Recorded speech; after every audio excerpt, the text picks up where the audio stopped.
pembacaan firman Tuhan terdapat di dalam kitab Rut pasal 2 ayat pertama sehingga 12. Naomi itu mempunyai seorang sanak dari pihak suaminya, seorang yang kaya raya dari kaum Elimelek, namanya Boas. Maka Rut perempuan Moab itu berkata kepada Naomi, "Biarkanlah aku pergi ke ladang memungut bulir-bulir jelai di belakang orang yang murah hati kepadaku." Dan sahut Naomi kepadanya, "Pergilah anakku." Pergilah ia, lalu sampai di ladang dan memungut jelai di belakang penyabit-penyabit. Kebetulan ia berada di tanah milik Boas yang berasal dari kaum Elimelek. Lalu datang Boas dari Betlehem. Ia berkata kepada penyabit-penyabit itu, "Tuhan kiranya menyertai kamu." Jawab mereka kepadanya, "Tuhan kiranya memberkati Tuhan." Lalu kata Boas kepada bujangnya yang mengawasi penyabit-penyabit itu, "Dari manakah perempuan itu?" Bujang yang mengawasi penyabit-penyabit itu menjawab, "Dia adalah seorang perempuan Moab. Dia pulang bersama-sama dengan Naomi dari daerah Moab. Tadi ia berkata, 'Izinkanlah kiranya aku memungut dan mengumpul jelai dari antara bekas-bekas jelai ini di belakang penyabit-penyabit.' Begitulah ia datang dan terus sibuk dari pagi sampai sekarang, dan seketika pun ia tidak berhenti." Sesudah itu berkatalah Boas kepada Rut, "Dengarlah dahulu anakku, tidak usah engkau pergi memungut jelai ke ladang lain, dan tidak usah juga engkau pergi dari sini. Tetapi tetaplah dekat pengerja-pengerja perempuan. Lihat saja ke ladang yang sedang disabit orang itu. Ikutilah perempuan-perempuan itu dari belakang. Sebab aku telah memesankan kepada pengerja-pengerja lelaki, jangan mengganggu engkau. Jika engkau haus, pergilah ke tempayan-tempayan dan minumlah air yang dicedok oleh pengerja-pengerja itu." Lalu sujudlah Rut menyembah dengan mukanya sampai ke tanah dan berkata kepadanya, "Mengapakah aku mendapat belas kasihan daripadamu sehingga Tuhan memperhatikan aku, padahal aku ini seorang asing?" Boas menjawab, "Telah dikabarkan orang kepadaku dengan lengkap segala sesuatu yang engkau lakukan kepada mertuamu sesudah suamimu mati, dan bagaimana engkau meninggalkan ibu bapamu dan tanah kelahiranmu, serta pergi kepada suatu bangsa yang dahulu tidak engkau kenal. Tuhan kiranya membalas perbuatanmu itu, dan kepadamu kiranya dikaruniakan upahmu sepenuhnya oleh Tuhan Allah Israel, yang di bawah sayapnya engkau datang berlindung." Demikianlah firman Tuhan. Allah, mari jemaat Tuhan kita naikkan penyembahan ini sebagai persiapan kita untuk menerima firman Tuhan. Apapun yang terjadi dalam hidupku ini, tak pernah ku ragukan kasih-Mu Tuhan. Lewat gunung yang tinggi, dalam lembah yang curam, tak pernah ku ragukan janji-Mu Tuhan. Kau berfirman dan sembuhkanku, Kau bersabda dan selamatkanku. Tiada yang mustahil bagimu.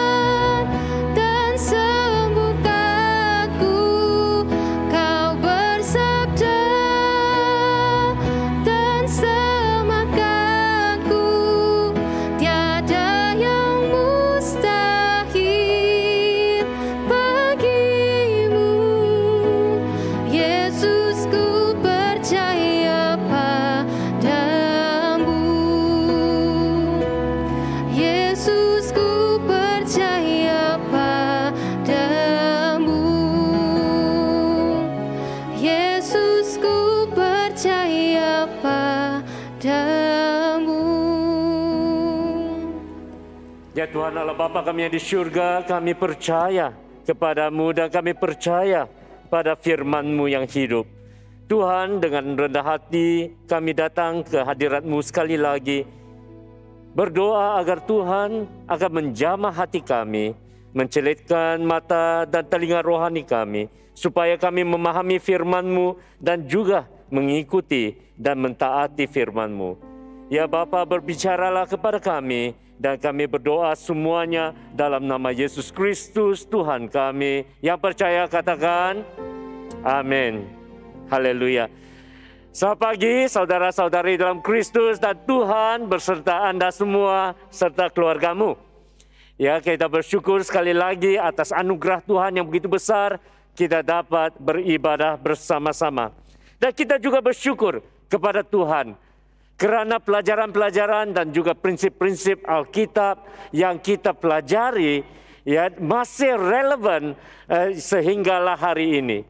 Tidak kira sama ada prinsip kepimpinan ataupun prinsip kehidupan rohani, etika kerja ataupun moral, semuanya ini ya dapat diaplikasikan ataupun diterapkan ya bukan sahaja semasa kita di gereja, tetapi juga di tempat kerja, di sekolah, dan juga di dalam kehidupan seharian. Ya, sebagai contoh, ya di kebaktian gereja Anglikan setiap minggu kita mulakan dengan ya salam, di mana kita ya saling bersalaman antara satu sama lain dan mengucapkan Tuhan besertamu, ya, dan juga seluruh jemaat juga membalas dengan ya ucapan dan bersertamu juga. Ini ya saudara-saudari yang dikasihi Tuhan diambil daripada Ruth pasal yang kedua ayat yang keempat. Inilah ya dimaksudkan dengan kebenaran firman Tuhan yang kita terapkan dan juga kita ikuti sebagai teladan ya setiap minggu. Nah, minggu lalu kita telah belajar tentang pelajaran yang pertama di dalam kisah Ruth, yaitu untuk menjadi berkat. Kita ya, dan apabila kita ingin menjadi berkat, kita mesti terlebih dahulu memilih ataupun bertekad di dalam hati kita. Nah, memilih untuk menjadi berkat hanyalah langkah pertama ya saudara-saudari yang dikasihi Tuhan. Ya, ini adalah langkah yang pertama di mana kita bermula dengan hati kita, dengan tekad, dengan ya semangat yang kita ingin menjadi berkat. Langkah keduanya adalah ya untuk berusaha melakukannya supaya kita dapat menjadi berkat. Ya, seperti yang dikatakan oleh Rasul Yakobus, iman tanpa perbuatan adalah mati. Begitu juga ya saudara-saudari, keinginan hati tanpa usaha adalah sia-sia. Jadi oleh itu kita akan belajar ya daripada kitab Ruth pasal yang kedua hari ini mengenai langkah keduanya, di mana Ruth telah menjadi teladan buat kita semua, di mana dia berusaha untuk menjadi berkat. Ya, kata dia bukan hanya mengatakannya, dia bukan hanya mempunyai hasrat hati, tetapi dengan segala tenaga dan kekuatannya dia berusaha untuk ya menjadi berkat kepada ibu mertuanya. Ya, jadi ada beberapa prinsip dan perkara yang kita dapat pelajari hari ini. Seperti biasa ada 3 perkara yang kita dapat belajar. Yang pertama adalah mempunyai sikap ya yang benar, sikap yang baik terhadap pekerjaan. Ya, sikap Ruth terhadap kerja adalah sangat menakjubkan. Dia luar biasa. Ruth tidak takut akan kesusahan ataupun kesukaran. Ya, dia tidak juga memilih-milih kerja. Ya, dia tidak pilih-pilih kerja. Dia sanggup ya walaupun menghadapi segala rintangan dan kesukaran, dia memberanikan diri untuk bekerja, untuk mencari rezeki buat dirinya sendiri dan juga buat ibu mertuanya. Ya, di dalam firman Tuhan kita dapat lihat mulai dari ayat yang kedua, firman Tuhan berkata demikian. Maka Ruth, perempuan Moab itu berkata kepada Naomi, ya, yaitu mertuanya, biarkanlah aku pergi ke ladang memungut bulir-bulir jelai di belakang orang yang murah hati kepadaku. Ya, saudara-saudari yang dikasihi Tuhan, kita melihat di sini bahwa dia sanggup, Ruth sanggup memilih kerja yang dipandang rendah pada masa itu, yaitu memungut sisa-sisa ataupun bulir-bulir jelai.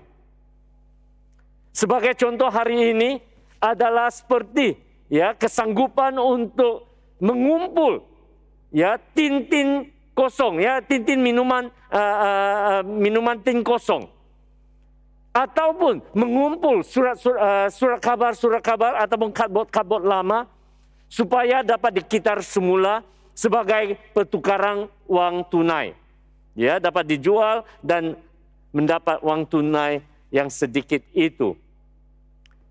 Saudara-saudari dalam Kristus memungut sisa-sisa tuaian, ya, yang kita lihat di dalam firman Tuhan ini, ya, di dalam perjanjian lama adalah satu kebajikan sebenarnya, ataupun peruntukan, ataupun satu kebajikan untuk orang-orang yang miskin, untuk orang-orang anak yatim piatu, ya, dan juga ya untuk para janda ataupun balu.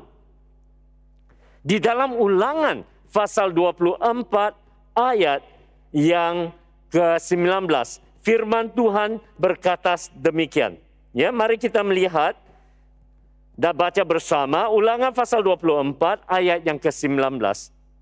Dan apabila engkau menuai di ladangmu, lalu terlupa seberkas di ladang, maka janganlah engkau kembali untuk mengambilnya. Itu adalah bagian orang asing, anak yatim dan janda, supaya Tuhan Allahmu memberkati engkau di dalam segala pekerjaanmu.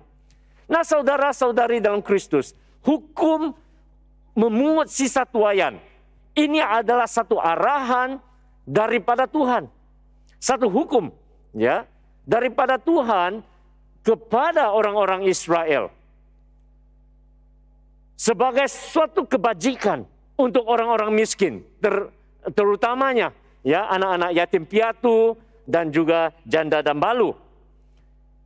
Di sini firman Tuhan nyatakan, ya, dan juga mengarahkan para pemilik ladang-ladang, ya, ladang tuaian ataupun kebun anggur ataupun ladang-ladang lain, di mana mereka mesti membiarkan apa yang tidak tertuai semasa mereka menuai, apa yang terjatuh ataupun yang tidak tertuai, ya, ataupun yang jatuh di sisi-sisi jalan, semuanya ini harus ya dibiarkan supaya orang-orang miskin, orang-orang yang memerlukan dapat memungut sisa-sisa ini semua sebagai ya peruntukan ataupun sebagai kebajikan buat hidup mereka.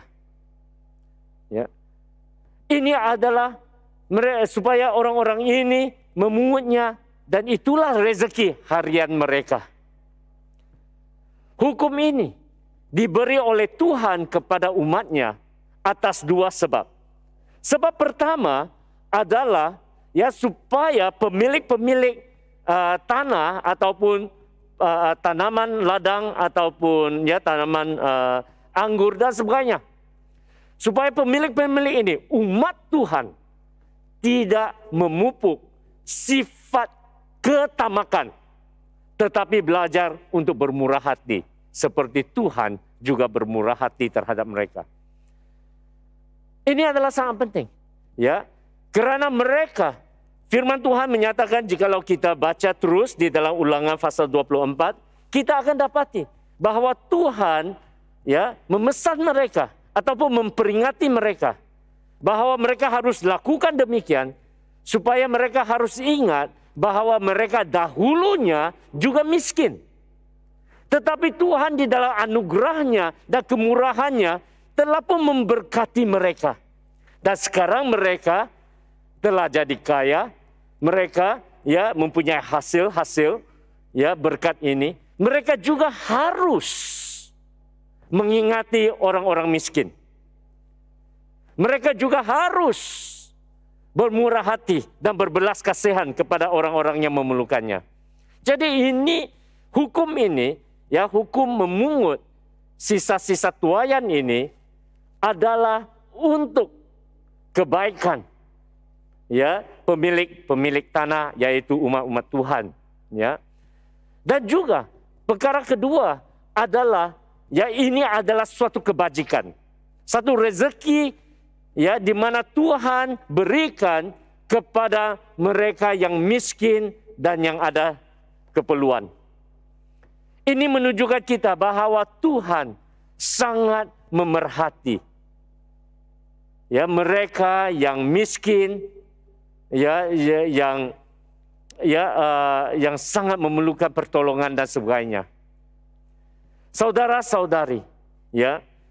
Jadi hukum tuaian memungut sisa-sisa ini ya diberikan supaya orang-orang miskin pun mempunyai masa depan dan juga dapat menyarah hidup.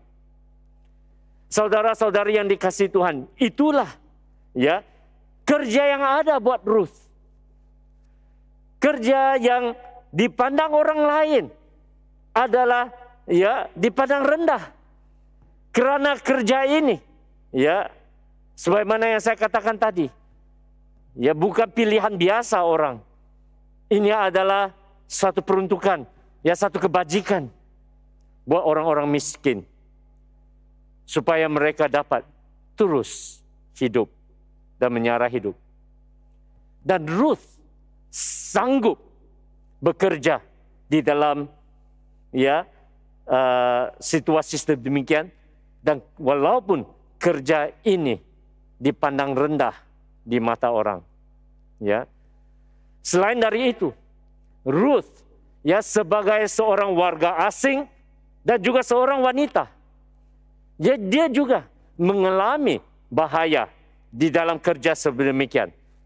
Kita dapat melihat sekilas bahayanya di dalam ayat 8 dan ayat yang ke-9. Mari kita melihat ya dan baca bersama ayat ke-8 dan ayat yang ke-9. Di sini Boas, pemilik ladang itu ya di mana Ruth bekerja untuk memungut hasil sisa, Boas berkata kepadanya. Di dalam ayat 8, mari kita baca sama-sama, 1, 2, mula. Sesudah itu berkatalah Boas kepada Ruth, dengarlah dahulu anakku, ya tidak usah engkau pergi memungut jelai ke ladang lain, dan tidak usah juga engkau pergi dari sini, tetapi tetaplah ya pekerja-pekerjaku perempuan. Lihat sahaja ke ladang yang sedang disabit orang itu. Ya, ikutilah perempuan-perempuan itu dari belakang. Sebab aku telah memesankan, nah dengar, sebab aku telah memesankan kepada pekerja-pekerja lelaki, jangan mengganggu engkau. Ya. Dan apabila kita melihat ya bab petikan seterusnya di dalam bab yang sama, di dalam ayat yang ke-22, Naomi, ya ibu mertua Ruth, juga berkata yang sama kepada menantunya. Di dalam ayat 22, firman Tuhan menyatakan, Naomi lalu berkatalah Naomi kepada Ruth, menantunya,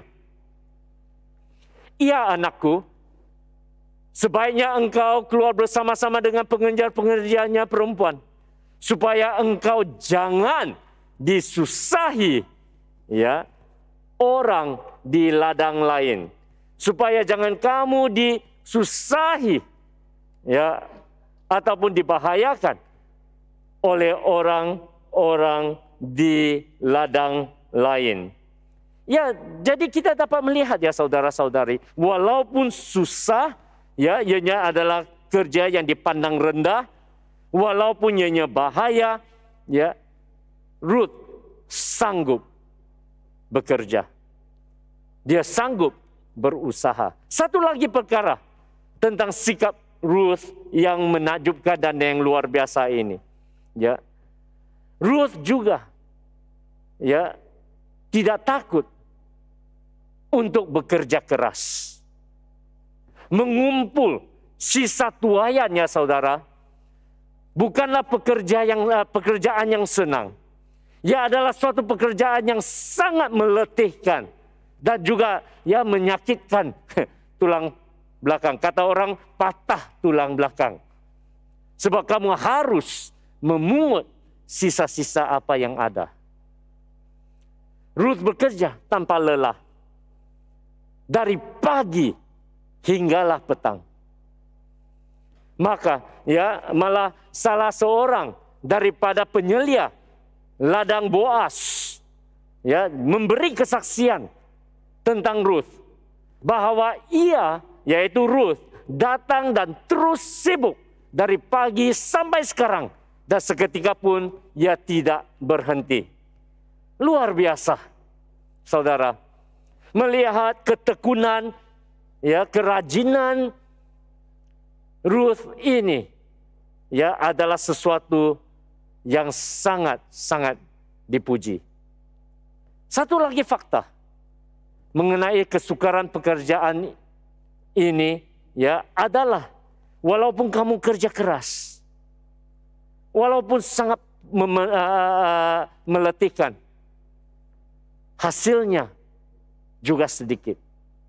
Nah, saudara, ingat, memungut sisa-sisa tuaian, ya, bermaksud memungut, ya, apa yang tertinggal, sisa-sisa, itulah maksudnya sisa-sisa. Apa yang tertinggal? Dan biasanya tidak banyak yang tertinggal. Jadi oleh itu, ya, kerja ini bukan saja susah, bukan saja memenatkan, tetapi hasilnya juga sedikit. Selain daripada itu, Ruth juga menghadapi persaingan. Kenapa saya kata persaingan? Karena Ruth bukan hanya seorang yang bekerja, yang memungut sisa di ladang itu. Ada juga orang-orang miskin yang lain. Anak-anak yatim piatu, janda-janda dan balu-balu yang lain juga memungut sisa-sisa yang sama pada waktu itu. Dan Ruth sebagai seorang warga asing, ya, tidak dapat keistimewaan, malah, ya, saudara-saudari, mengalami lebih banyak rintangan, ya. Tidak ada orang yang akan bertolak ansur dengan dia. Bukan senang. Ya, dan kadangkala, dan mungkin senantiasa, memungut sisa juga memalukan. Orang boleh bersikap kasar terhadap Ruth. Di dalam Ruth pasal 2 ayat ke-15, kita dapat melihat sekilas, ya, situasi pada masa itu. Boas secara khusus meminta anak buahnya untuk tidak memarahi ataupun menegur Ruth. Ya. Dengan dia, ya, Boas dengan sengaja, dengan khusus memesankan kepada anak buahnya, semua pekerja-pekerjanya, untuk tidak, ya, menegur ataupun memarahi Ruth. Kita dapat melihat daripada suasana seperti ini, situasi seperti ini, bahwa memungut sisa-sisa jelai-jelai bukanlah senang.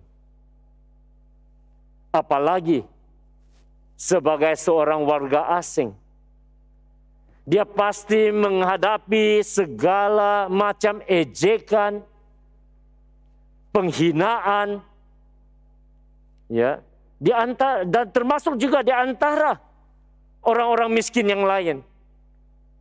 Oleh kerana dia orang asing.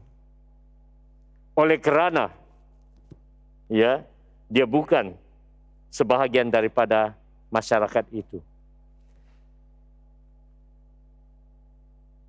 Para pekerja di ladang itu boleh juga menjadi kasar. Dan kadang-kadang mengambil kesempatan atas mereka, lebih-lebih lagi warga asing. Namun, ya saudara-saudari, bila kita membaca Ruth pasal yang kedua, Ruth berusaha, dia tekad bekerja keras untuk menjadi berkat kepada ibu mertuanya. Ya. Dia tidak kisah jeripayanya. Dia tidak kisah ejekan dan penghinaannya. Hatinya adalah satu. Ya, untuk mencari rezeki, untuk menjadi berkat buat ibu mertuanya. Seperti yang saya katakan minggu yang lalu, jikalau kamu ya telah mengikuti kita pada minggu yang lalu, Ruth memilih untuk kembali bersama Naomi ke Israel. Ya, adalah lebih sukar bagi Ruth daripada dia tinggal sahaja di kampung halamannya sendiri. Tetapi dia tetap memilih, bukan untuk dirinya, tetapi untuk ibu mertuanya. Jadi Ruth mempunyai satu sikap ya yang sangat terpuji, sangat luar biasa, di mana kita boleh belajar sikap sedemikian. Jika ada satu kata hikmat yang kita pelajari daripada perkara pertama ini, ianya adalah ini. Ya, sebelum kita mencari tempat kerja yang tepat, jadilah orang yang tepat dahulu. Ya saudara-saudari, kita sering, ya saya percaya semua orang, termasuk saya, ya, ingin berada di tempat kerja yang paling tepat, yang paling sempurna, yang kami paling senang dan gembira. Bukankah? Ya, we want to find the perfect place, to work in the perfect environment. Itu adalah keinginan kami. Ya, tidak salah untuk mempunyai keinginan tersebut. Tetapi sebelum kita mendapat ya tempat kerja yang tepat, kita terlebih dahulu harus menjadi orang yang tepat. Prinsip ini ya boleh ya diandalkan ataupun diterapkan di mana saja kita pergi, bukan saja di tempat kerja, di gereja, di sekolah, di mana saja. Kita mau gereja yang sempurna, yang baik, ya, yang terbaik. Tetapi untuk mempunyai gereja yang terbaik, kita sebagai anggota harus juga menjadi ya anggota yang tepat dan yang terbaik. Karena bukan suasana, bukan situasi yang mempengaruhi. Ya, di sini kita dapat melihat Ruth ya tidak mengizinkan suasana atau situasi ya mempengaruhi dia. Tetapi dia mengubah situasi dan juga suasana. Itulah maksudnya menjadi orang yang tepat. Dibandingkan dengan ibu mertuanya. Ibu mertuanya mengizinkan apa yang terjadi. Segala musibah yang berlaku. Mempengaruhi, mengubah, dan juga memeritkan hatinya. Dia kembali dengan kepahitan. Tetapi Ruth tidak mau seperti itu. Ruth mengubah situasinya. Haleluya. Jadi saudara-saudari yang dikasihi Tuhan, sebelum kita mencari tempat kerja yang tepat, jadilah orang yang tepat terlebih dahulu. Perkara kedua adalah bukan saja kita dapat melihat sikapnya, kita juga melihat pendekatan, ya, cara di mana Ruth bekerja. Bukan saja sikap, tetapi cara pendekatan di mana Ruth bekerja. Di dalam Ruth pasal yang kedua, ayat 5 dan ayat yang ke-7, ya, mari kita baca sama-sama.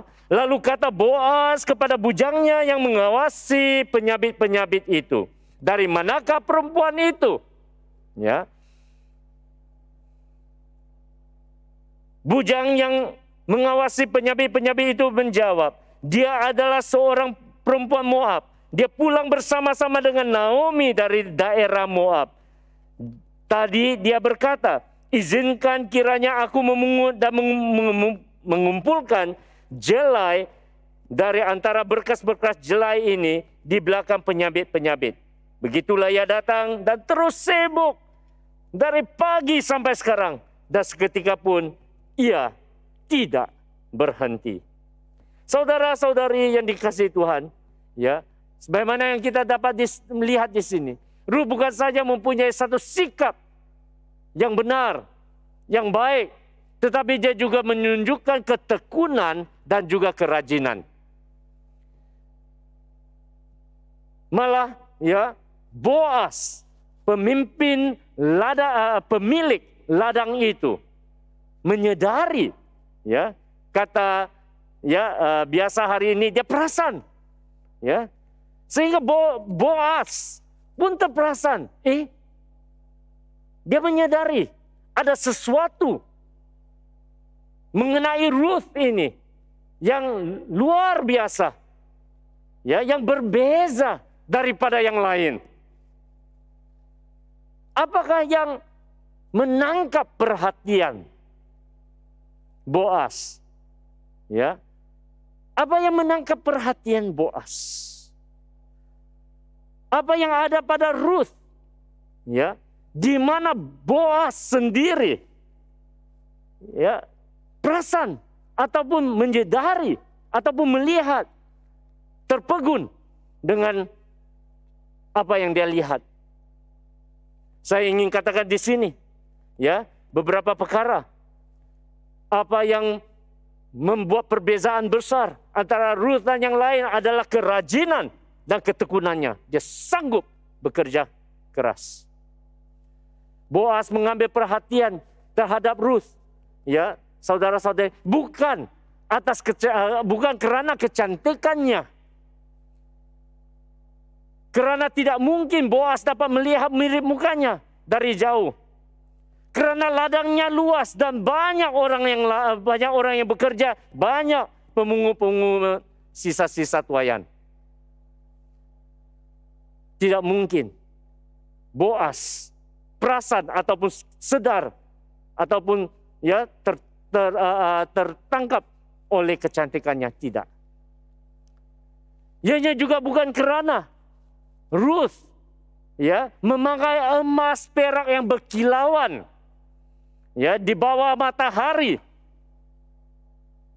Tidak mungkin, karena Ruth miskin. Kenapa kita tahu Ruth miskin? Karena dia terpaksa memungut sisa-sisa makanan. Kata pepatah, kais pagi makan pagi, kais petang makan petang. Itu saja yang dia dapat lakukan. Ianya bukan kerana kekayaannya, kerana dia miskin. Izinkan saya juga tambah di sini, ya. Boas sadar bahwa ada sesuatu yang berbeza di dalam sikap dan tingkah laku Ruth. Bukan kerana, ya, izinkan saya, ya, di mana Boas melihat bentuk badannya ataupun keseksiannya, okay, kata modern lah, ya. Kerana etika berpakaian pada zaman itu, terutama lagi bagi kaum wanita.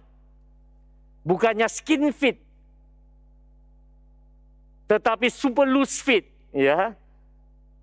Seperti jubah yang para padri pakai pada masa hari ini. Tidak mungkin kamu dapat melihat, ya, bentuk badan seseorang. Tetapi Boas perasan, ataupun di dalam firman Tuhan menggunakan perkataan memerhati, he took notice dalam bahasa Inggrisnya, di mana ada sesuatu yang menangkap matanya, pemandangan matanya. Boas perasan kerana ketekunan dan kerajinan Ruth yang luar biasa. Saudara-saudari dalam Kristus, Ruth tidak malas. Ya, dia bukanlah seorang yang malas.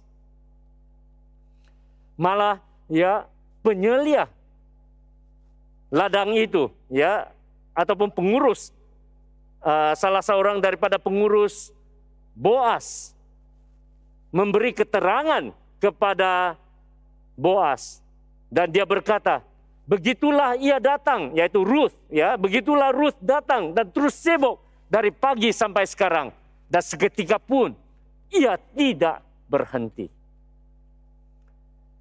Saudara-saudari dalam Kristus, Ruth bekerja tanpa lelah untuk menyediakan makanan buat ibu mertuanya dan dirinya sendiri.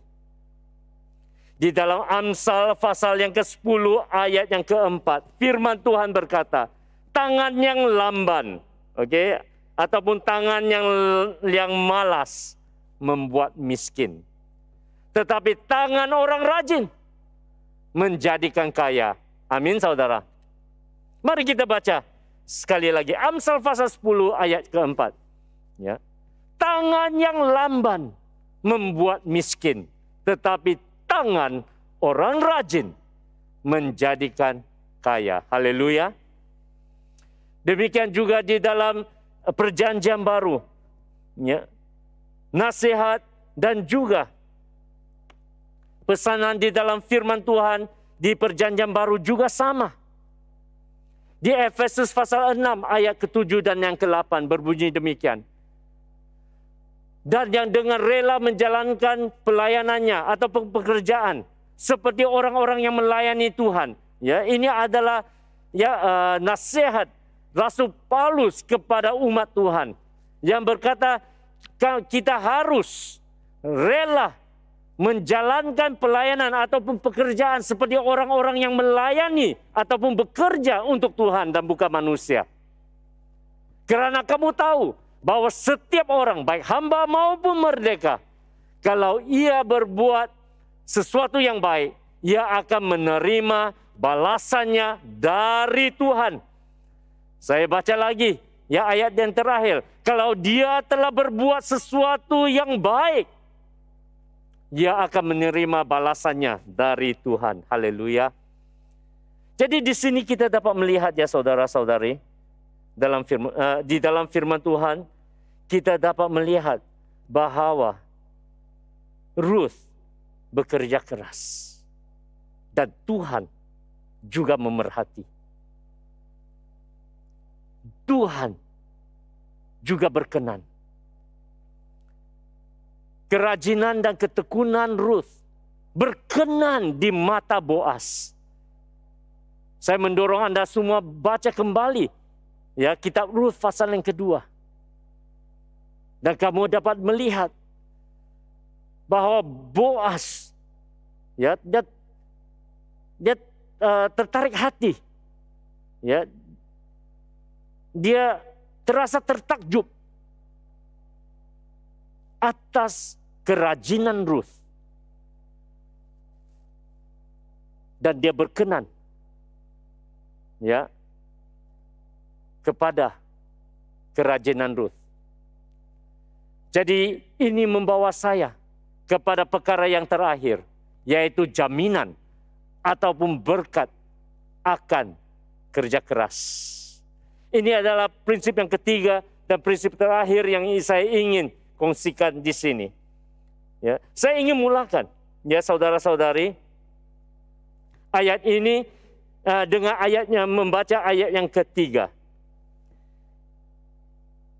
Di sini Ruth pasal yang kedua, ayat yang ketiga menyatakan, ya, jikalau kamu membaca firman Tuhan dalam ayat yang ketiga,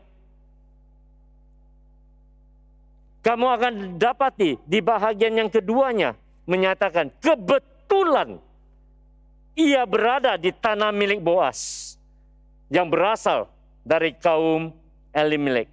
Ya. Ruth pasal yang kedua ayat yang ketiga bermula mengatakan bahwa Ruth pergi bekerja, mencari kerja untuk mengutip ya sisa-sisa tuaian, dan kebetulan ia berada di tanah milik Boas. Perkataan kebetulan ini ya mungkin kedengaran sebagai nasib, ya, ataupun nasib baik. Tetapi saya ingin Anda semua ya menyelami firman Tuhan. Dan jikalau kita membaca seluruh bab ini dan memahami keseluruhan bab ini, lebih-lebih lagi di dalam bab yang kedua ini, kita akan melihat ya, ianya bukan satu kebetulan, bukan satu nasib ataupun nasib baik, tetapi ini adalah semuanya di dalam bimbingan Tuhan terhadap Ruth yang memimpinnya, yang membawanya ke ladang Boas untuk bekerja. Ianya bukan satu kebetulannya, saudara. Ianya bukan nasib, ya saudara. Karena apa?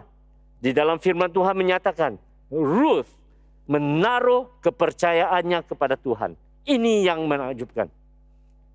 Ya, Ruth menaruh kepercayaannya kepada ya Tuhan.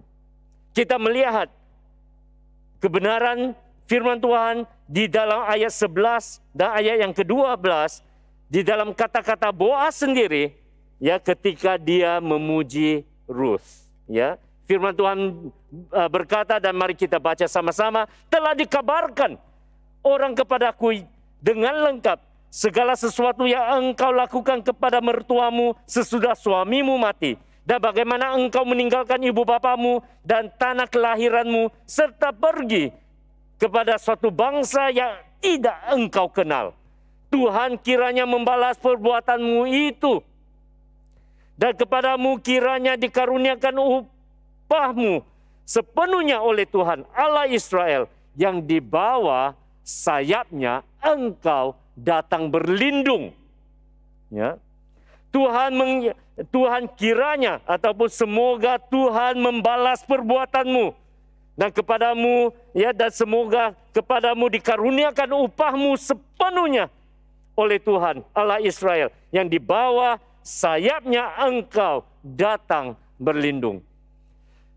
Saudara-saudari yang dikasihi Tuhan, istilah di bawah sayapnya engkau datang berlindung adalah satu gambaran ya, di mana anak-anak burung ya terasa aman dan selamat apabila mereka di bawah perlindungan sayap ibunya. Ini adalah gambar di mana anak-anak ya burung ini datang berlindung di bawah sayap ibunya, dan di bawah naungan, di bawah perlindungan sayap ibu mereka, ya mereka terasa aman, selamat. Ini adalah gambarannya. Dan Ruth, saudara-saudari, telah belajar untuk mempercayai dan bersandar kepada Tuhan. Ruth telah belajar untuk berlindung di bawah sayap naungan Allah Bapa. Dan dari semua ladang di Bethlehem, Ruth mendapati dirinya bekerja di ladang Boas. Ini bukan kebetulan. Ini bukan nasib. Ini adalah pemeliharaan ilahi dan bimbingan Tuhan yang membawa Ruth ke ladang Boas. Dan di situ dia juga berkenan di mata Boas. Di situ Boas telah memerhati ataupun menyadari kebaikan dan kesetiaan Ruth. Seperti yang dikatakan, ini semua adalah hasil kerja keras dan ketekunan Ruth. Kesaksian kesetiaannya terhadap ibu mertuanya. Dan Boas membalas budi baik Ruth dengan membenarkan dia terus bekerja ataupun terus memungut sisa-sisa tuayan di ladangnya. Boas memperkenankan Ruth. Dan dia memesan Ruth supaya tidak pergi ke tempat lain untuk memungut sisa. Tinggal saja di ladangnya. Dan memungut sisa-sisa di sana. Kerja keras Ruth dibalas dengan hasil kutipan yang bernilai 1 eva. Nah, 1 eva, saudara-saudari, adalah seberat 13 kilogram di dalam kiraan metrik hari ini. Dan ini adalah satu jumlah yang sangat besar untuk seorang pengutip sisa-sisa. Karena apa? Karena kutipan biasa, sisa-sisa yang kamu dapat kutip pada satu hari mungkin hanya cukup untuk makan sehari atau kurang dari itu. Karena tidak ada banyak sisa-sisa yang boleh dikutip. Dan juga ada banyak orang lain yang juga memungut sisa-sisa. Jadi tidak mungkin seseorang boleh dapat sebesar itu, tetapi Ruth sangat diberkati. Karena apa? Sebagaimana daripada kata-kata Boas, Ruth telah belajar berharap, bersandar di bawah sayap Allah. Saudara-saudari yang dikasihi Tuhan, Ruth diberkati karena kesetiaannya. Ada satu lagi berkat yang saya ingin kongsikan di sini sebagai sebelum saya mengakhiri message pada hari ini. Ruth telah dipimpin oleh Tuhan bukan sahaja ke ladang yang tepat, tetapi kepada orang yang tepat juga. Ya saudara, saya ulangi. Ruth dipimpin oleh Tuhan. Bukan kebetulan, bukan nasib. Ruth dipimpin oleh Tuhan ke ladang yang tepat dan kepada orang yang tepat, yaitu Boas. Karena Boas merupakan kerabat ataupun ahli keluarga, sebagian daripada ahli keluarga besar Elimelek. Ini adalah sangat penting ya saudara-saudari, bagi Naomi dan bagi Ruth secara keseluruhan. Mari kita baca ayat 19 dan 20 ini. Maka berkatalah mertuanya kepadanya, di manakah engkau memungut dan di manakah engkau bekerja hari ini? Sebab Naomi sendiri heran. Wah, dari mana Ruth dapat bawa kembali sisa-sisa yang sebanyak itu, 13 kilo. 13 kilo untuk 2 orang mungkin boleh makan sebulan atau lebih. Saya kurang periksa. Begitu banyak. Jadi mertuanya tanya kepadanya, di mana engkau memungut dan di mana engkau bekerja hari ini? Diberkatilah kiranya orang yang telah memperhatikan engkau itu, yang berkenan kepadamu itu. Lalu diceritakanlahnya kepada mertuanya itu siapa yang dia kerja. Katanya, Ya, dan ini adalah jawaban Ruth. Nama orang pada siapa aku bekerja hari ini adalah Boas. Sesudah itu berkatalah Naomi kepada menantunya, oh diberkatilah kiranya orang itu oleh Tuhan yang rela mengurniakan kasih setianya kepada orang-orang yang hidup dan yang mati. Lagi kata Naomi kepadanya, orang itu kaum kerabat kita. Orang itu keluarga besar kita. Dialah salah seorang yang wajib menebus kita. Nah, saudara, kita akan berakhir dan kita akan simpan ya petikan ini kepada minggu depan. Karena di situ ya kita akan belajar. Kita akan belajar dengan lebih mendalam ya, apakah maksud penebus kerabat ini? Ya, apakah maksud yang dibawakan ini kepada Naomi dan Ruth? Sebagai kesimpulan, ya, kata-kata Naomi ini bagaikan cahaya ataupun terang yang telah menembusi awan yang gelap, yang menyinari Naomi sekali lagi. Ingat ya saudara, minggu lalu kita telah pelajari bahwa Naomi pulang ke kampung halamannya, pulang ke Bethlehem dengan kehampaan, dengan kepahitan, dan dengan kekecewaan. Sekarang, apa yang dia terdengar daripada menantunya, suatu harapan baru,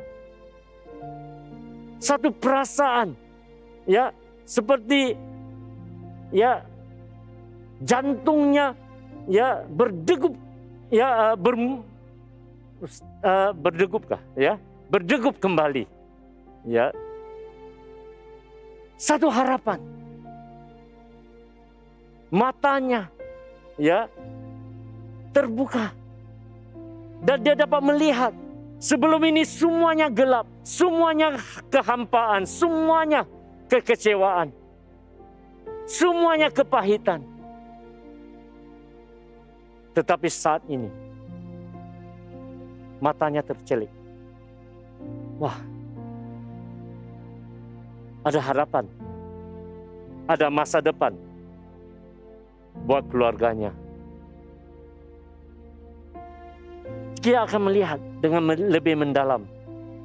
Ya, apabila kita membuka lembaran yang baru di pasal yang ketiga minggu depan.